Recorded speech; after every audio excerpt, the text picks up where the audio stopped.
Welcome everybody to the third cyber-systemic interaction. It is again going to be opened by Žan Domanjko, Massimiliano, Pirani, and Andy Williams. Let us repeat why these interactions are for. These interactions are not for to provide an ultimative answer, but explore the questions, the dilemmas people are facing.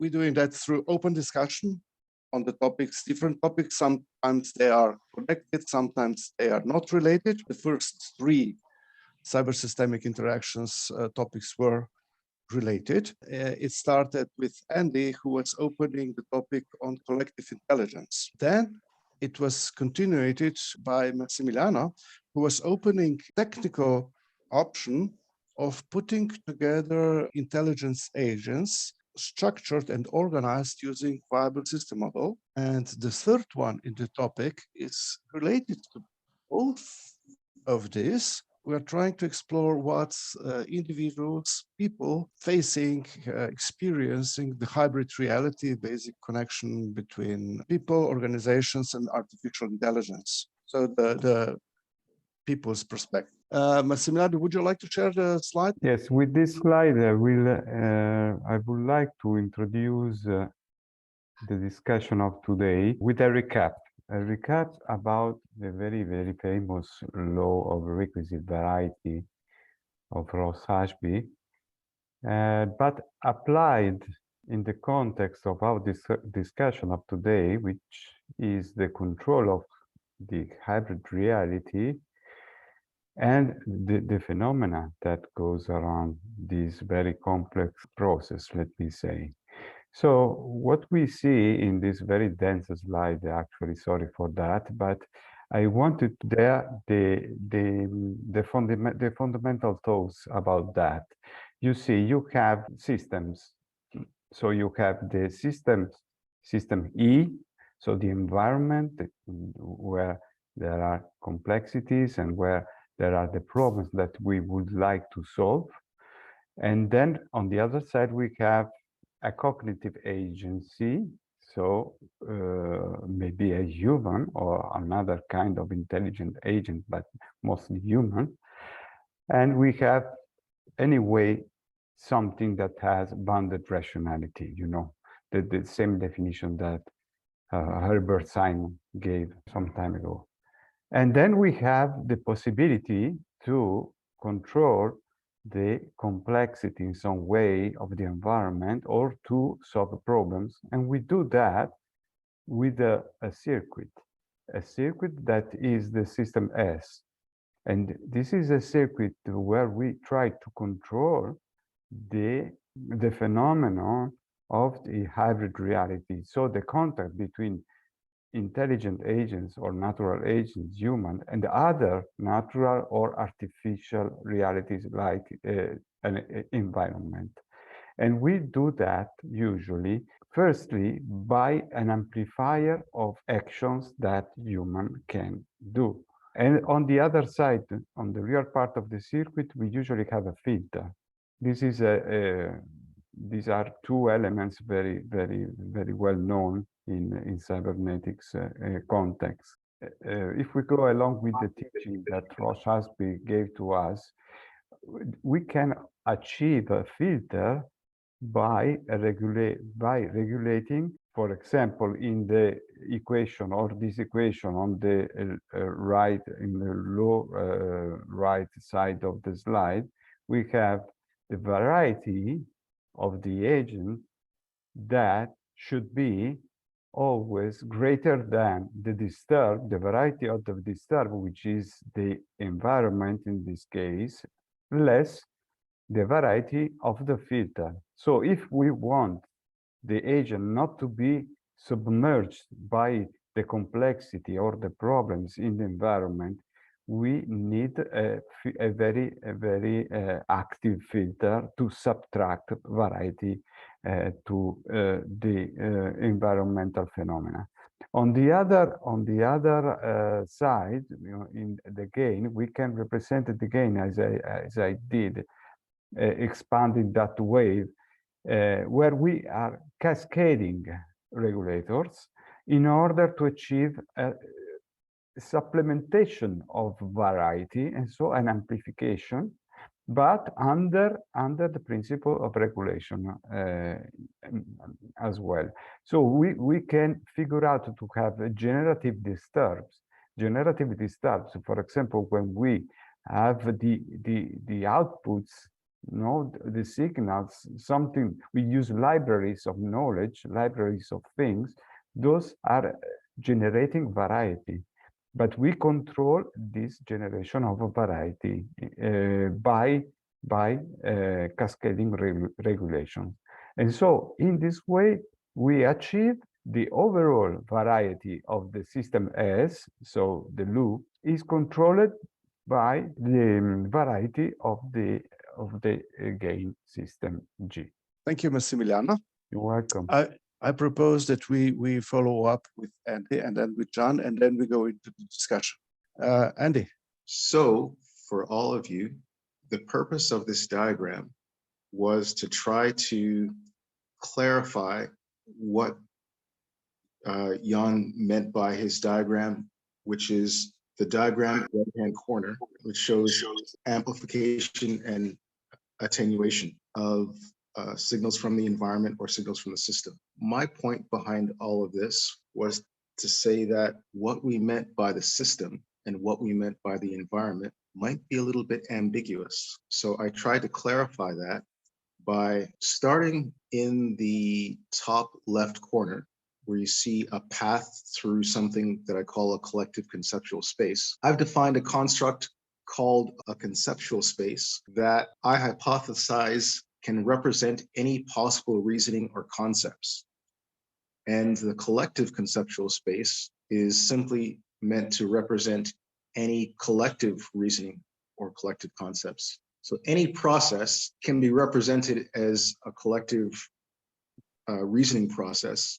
Since you have a concept of it, it exists in the conceptual space. That means any business process as well. So the purpose of this talk was initially to assess the impact of artificial intelligence in business processes and how we could make sure that those impacts are positive. That got to this diagram of Jan's on the bottom right-hand corner about attenuating and amplifying these impacts, to my understanding at least. My approach was to show that by dividing a process as a swim lane diagram in which we've divided the activities in each process per actor or per person involved, or if that entity is an intelligent agent, such as an AI, that gets its own swim lane. But by doing that, we can see that what we call the environment and what we call the system isn't so clear. That ambiguity means that when we have these discussions, we're not talking about the same things.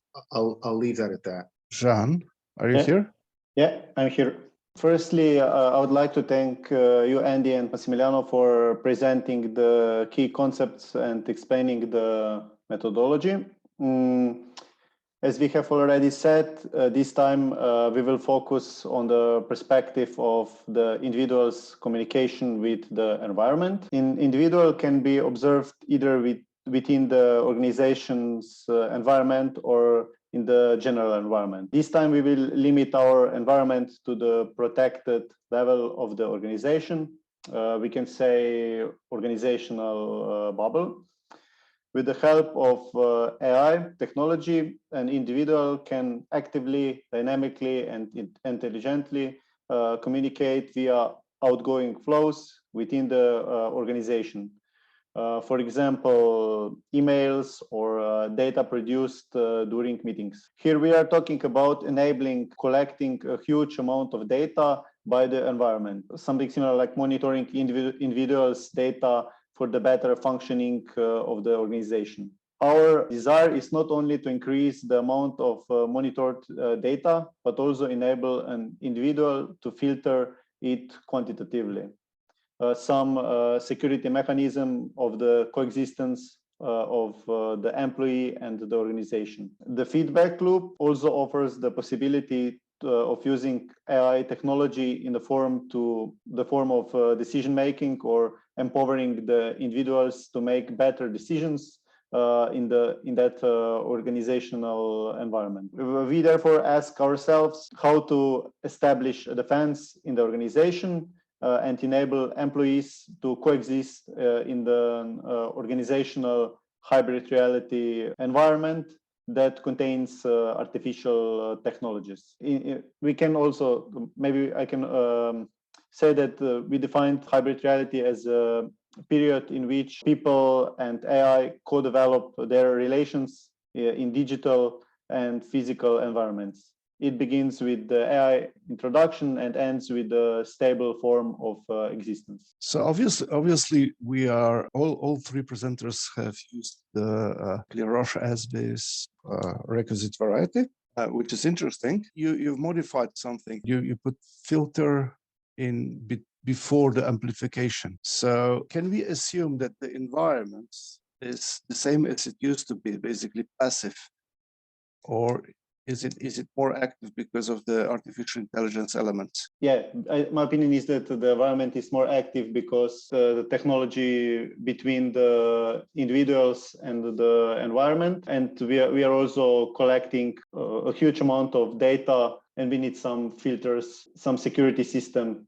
before opening all the data to the environment. Before artificial intelligence, the capacity of the environment to explore what people do, what people think, how people behave was relatively limited, right? But does the effect of artificial intelligence changes that relationship? Because in the past we're capable of, let's say, hiding, not being socially opened to the environment. Now the environment has an option to explore people up to the point where they are exposed, or am I wrong here? I think this is a question, and if this question is to be answered positively, that means that the environment actually has the means to explore individuals. The question is how to deal with it. And I think there are several people saying, yes, let's just pull the switch off, but we cannot pull the switch off. So how can we determine a path, not find a silver bullet solution because it will not work, how to find a path towards this stable in the relationship between artificial intelligence in the system and individuals on the other side, or maybe something else? Can we maybe open the discussion on this? Igor, I would like to, when you said if the action of the individuals using artificial intelligence or artificial technology provoke much uncontrollable effects in the environment, the answer is yes, if we consider in case of complexity. Under complexity, of course, we have to control the inputs because we don't know the output. The interesting part is that it looks like the artificial intelligence is a tool right now that, you know, whoever uses it gains advantage, right, in their environment. If these are organizations who have decentralized artificial intelligence supercomputers, right now they have the advantage of basically understanding people much better than they did before. Massimiliano, you're opening the second perspective, which is if an individual has the tool of AI, it can affect the environment much stronger, right? Amplifier is much stronger in the loop. Yes, and for this motivation that I tried to put under the law, the whole circuit of what you do and what you receive, and you have to control simultaneously this circuit. Okay, but where is this artificial intelligence we are talking about? Is it in the environment? Is it in the circuit? Is it in the amplifier? Is it in the filter? It can be everywhere if we talk of hybrid reality. No, that phenomenon that Jean recalled the definition perfectly. We are in a context where we have a new reality that we cannot control where as before because we don't know exactly what it is. We don't have knowledge about that. And so the individual might be a machine, The environment may be society, human society, and the reverse also at the same time. Mhm.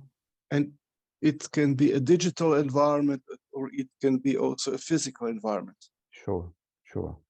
Okay, and I'm terrified of the digital environment, but even more the physical one. The physical one maybe is much more complex also. Anybody has any ideas how to address this artificial intelligence, which is currently out there, and it looks like it's going to be monopolized, frankly, because the resources to develop an artificial intelligence center are huge.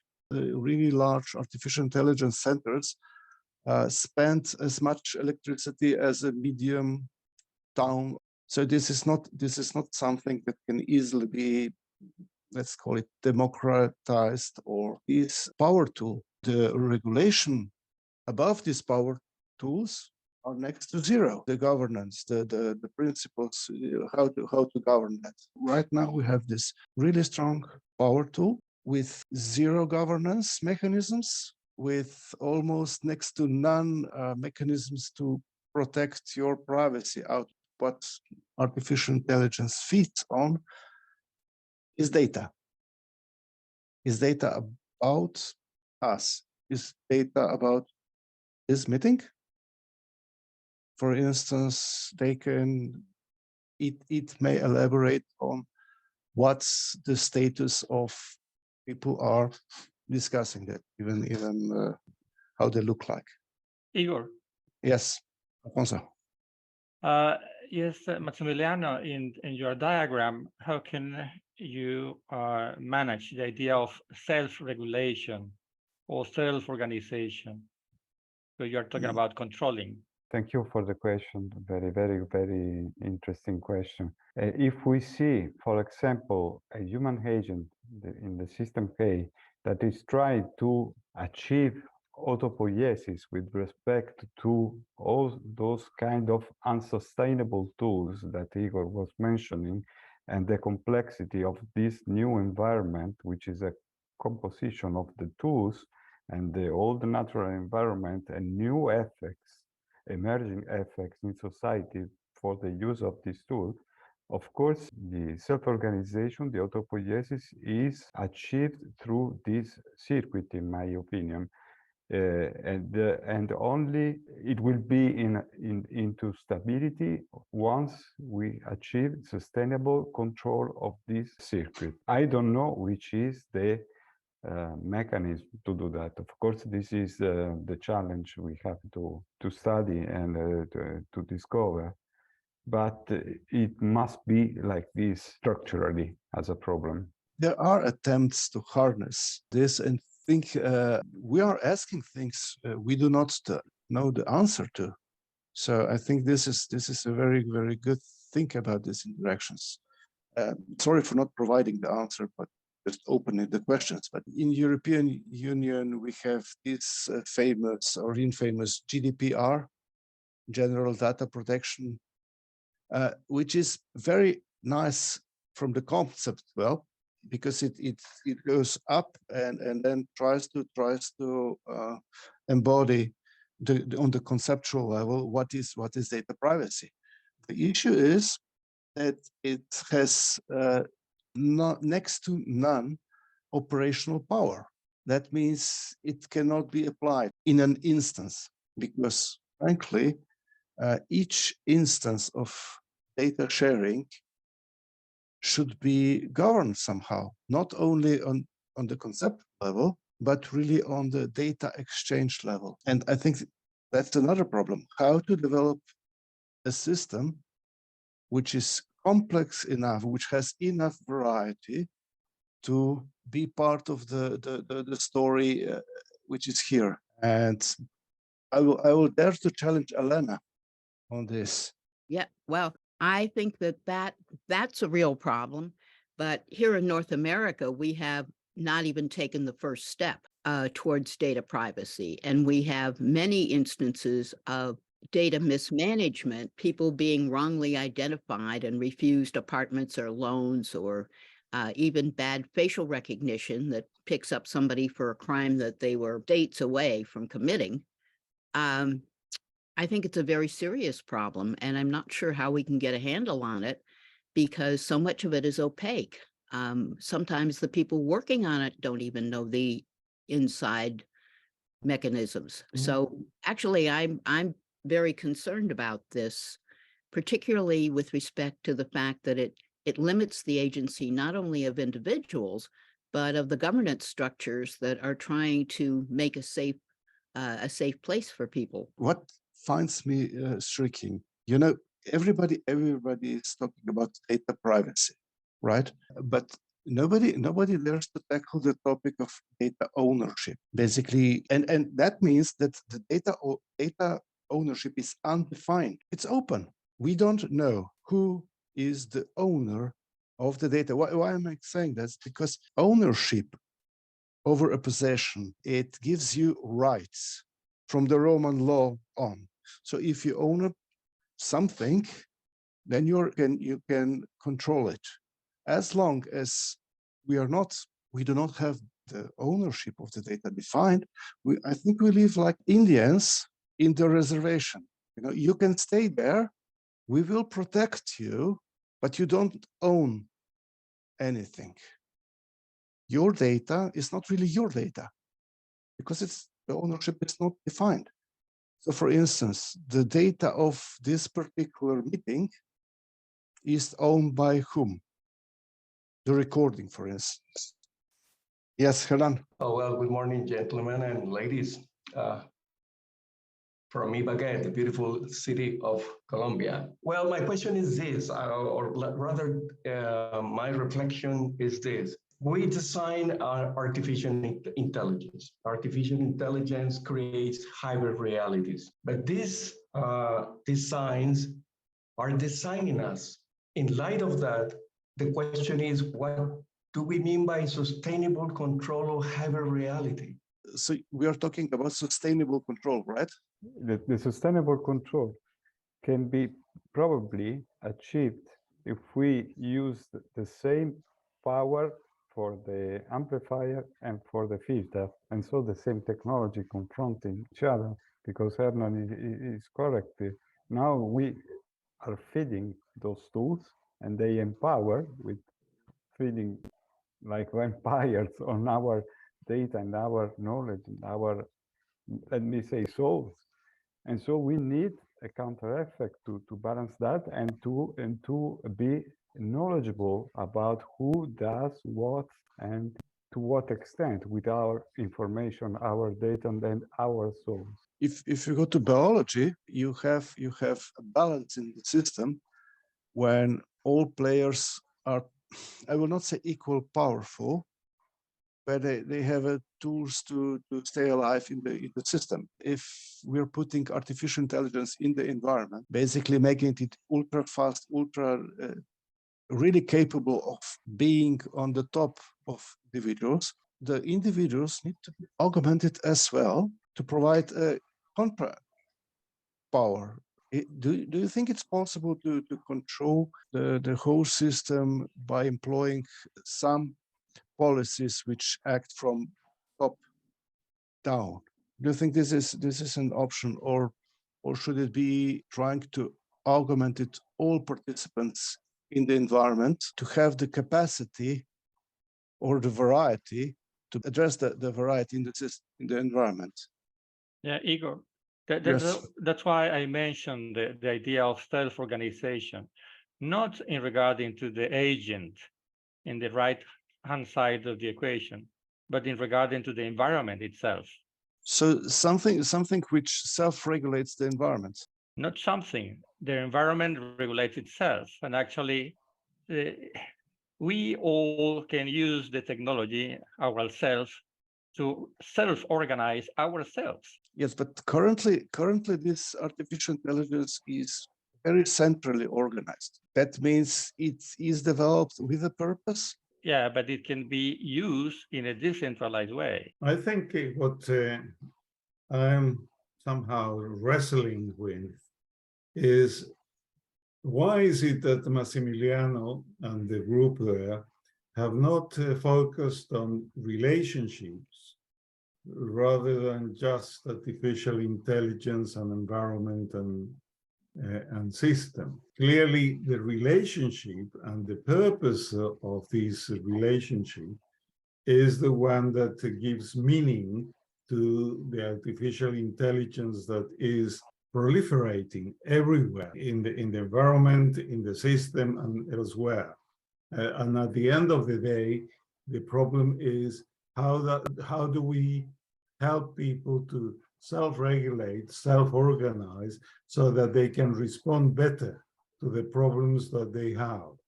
And that's something that I haven't seen expressed in the presentation so far.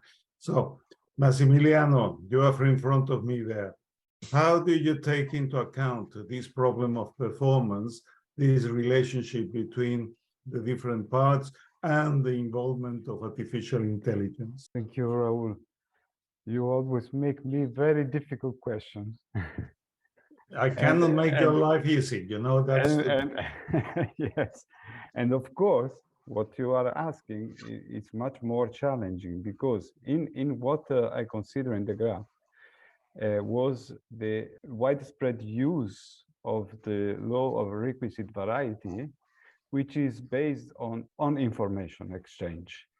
What you are asking is organization. That is something at a higher level, because organization is composed also from knowledge, from relationships, which are entities that are above everything, in my opinion.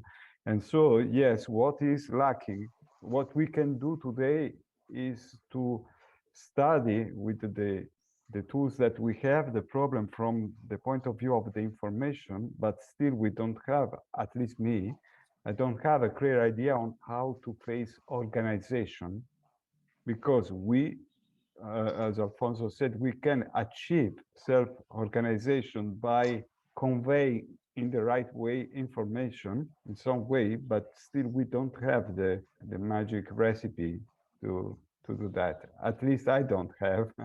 And so I cannot discuss at this very, very profound level how to organize. Point, Massimiliano, is that in the relationship that you draw between the environment and the situation, the system, in this relationship within the environment, and that's what was related to the question of self-organization and self-regulation, most of the variety is handled within the environment. So it's not a problem of creating organizations there. It is the fact that simply people find out ways of handling and absorbing the variety within the situation itself. And today, with the artificial intelligence support, it is possible to create conditions for which this self-organization happens, and therefore makes it more manageable, the situation for the people in the system.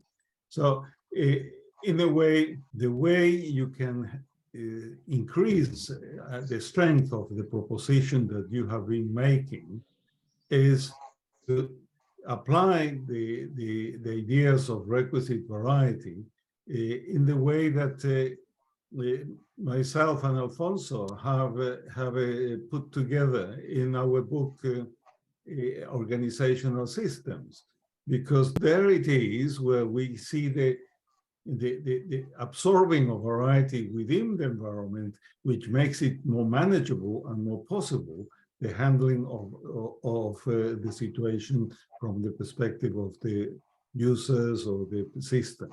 And that relationship is the one that I would suggest that you may increase or develop further in your model. Now let's, Christy.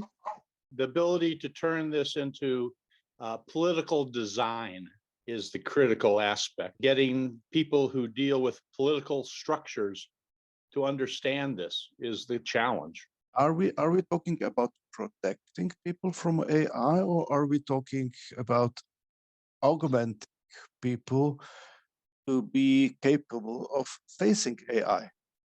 And those are not really the same things. So protection.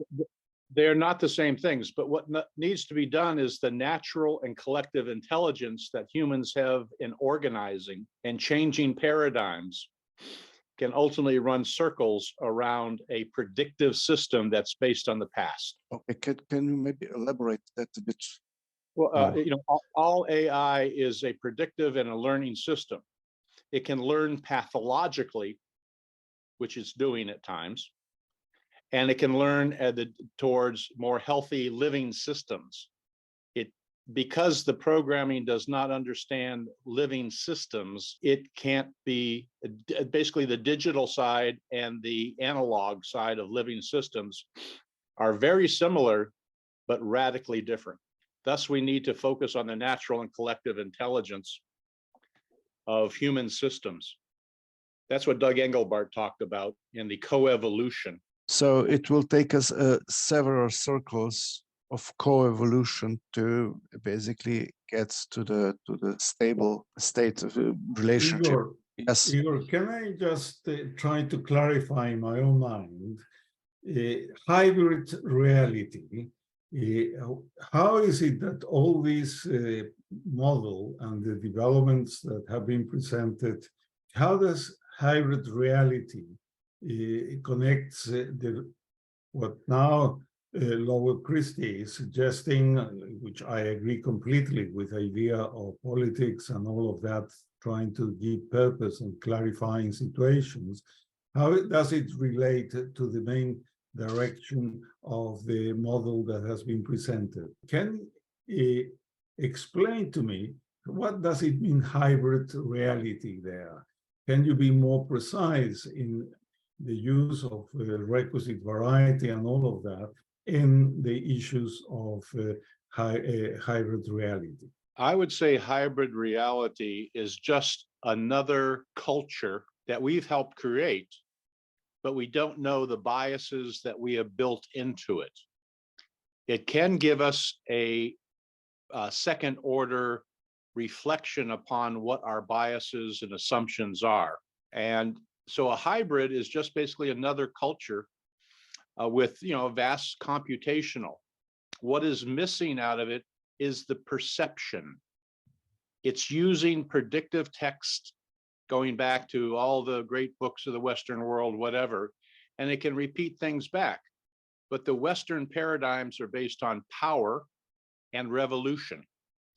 And power means a consolidation, revolution means taking it apart. But a real revolution means going back to the beginning and seeing it for the first time. I used to work at Stanford Research Institute, early days, 80s, when they had the AI trying to load a trailer in our parking lot with the robots. It was like the Keystone Cops. I mean, these robots couldn't see. Now robots can see quite what's there, but they can't see the meaning and significance of it. That's what's programmed in. We have to be able to not just deal with cognition and compete on the cognition, but compete on the perceptual art aspects that look at how contexts are formed and whether it's a good form or a bad deformation of human interaction. Thank you, Laura. I will try to add a little thing to answer also to Rahul.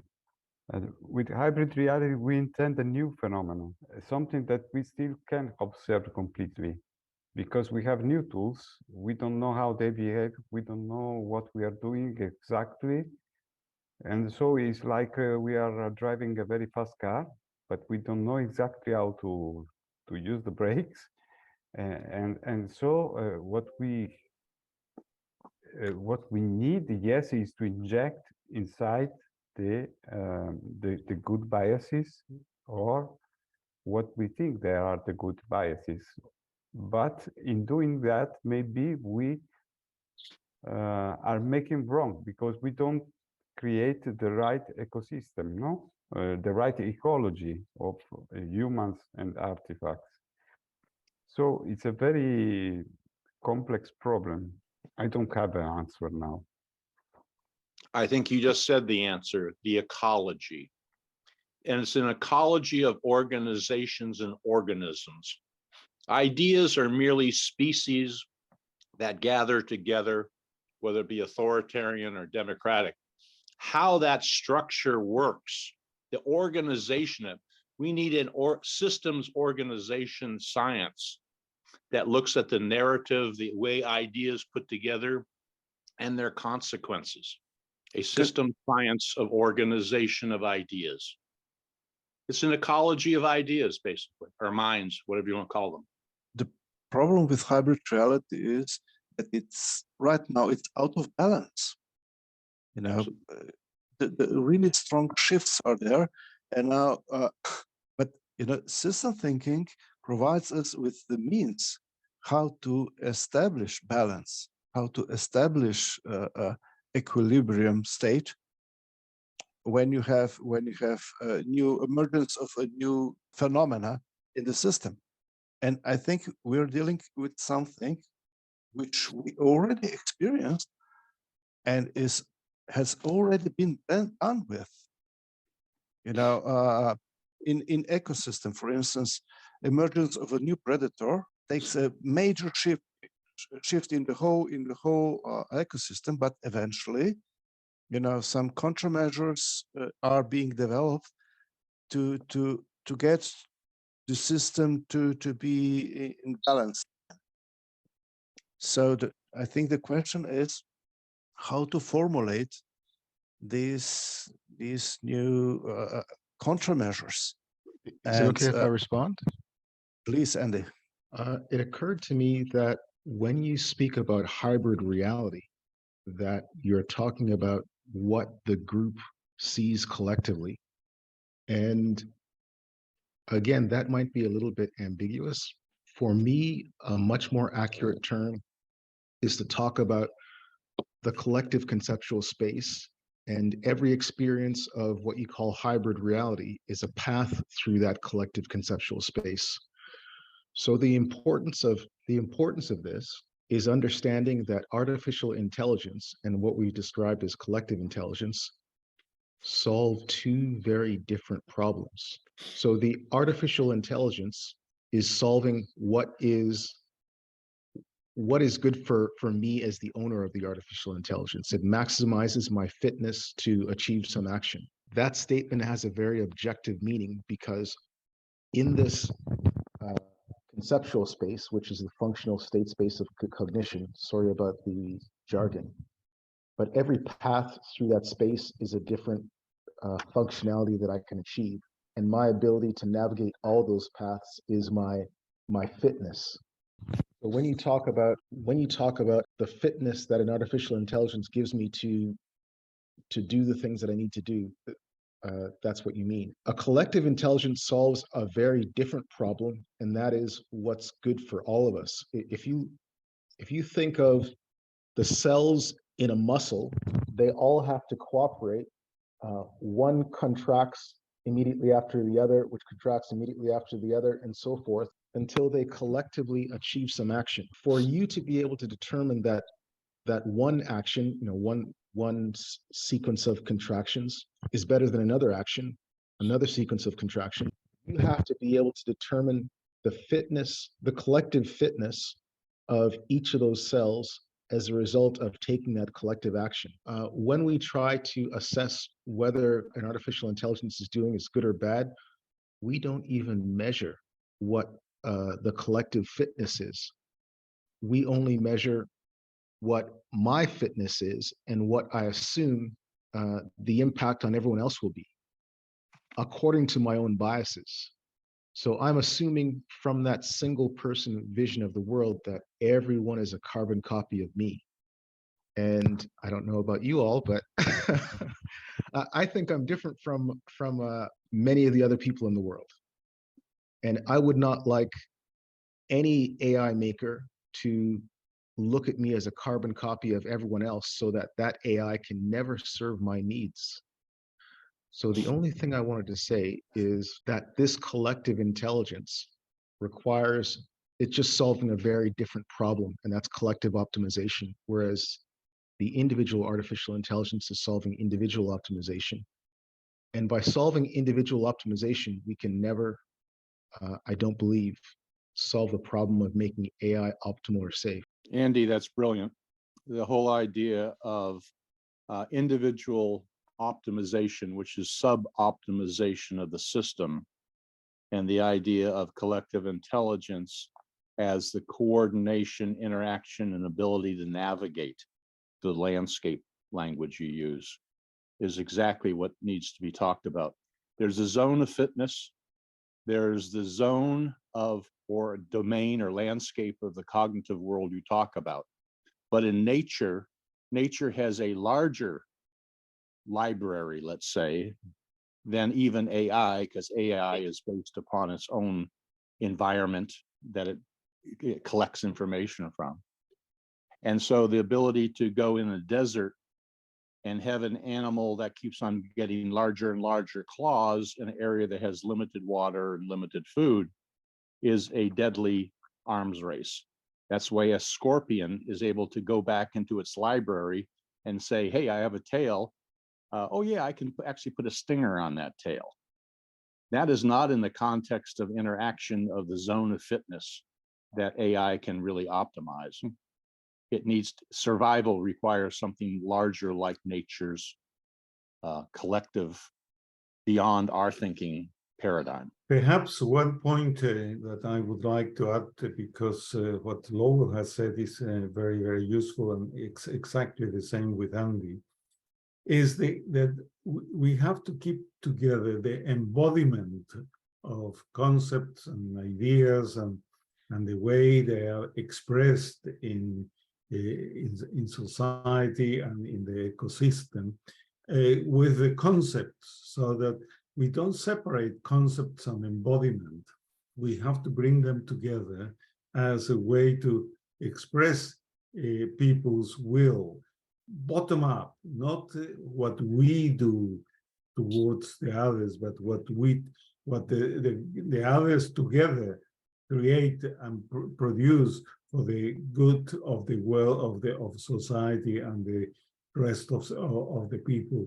So embodiment and concepts hopefully will come together. Could I just build on that? Because Western civilization is based upon the dichotomy of mind and body. And what you're saying is embodiment brings it together as a mind instead of a brain. And, Yep. you know, I was out in Silicon Valley for 18 years, and, you know, they just look at the world as a replication of the silicon brain. That's the wrong model. The fact that you and I are talking, luckily in English for me, that I can understand your meaning, even though you think things differently than I do. That goes across the boundary and allows an interaction. So the embodiment and the issues of how do you design interactions? How do you get a top predator in an ecology? Indeed, AI is becoming the top predator.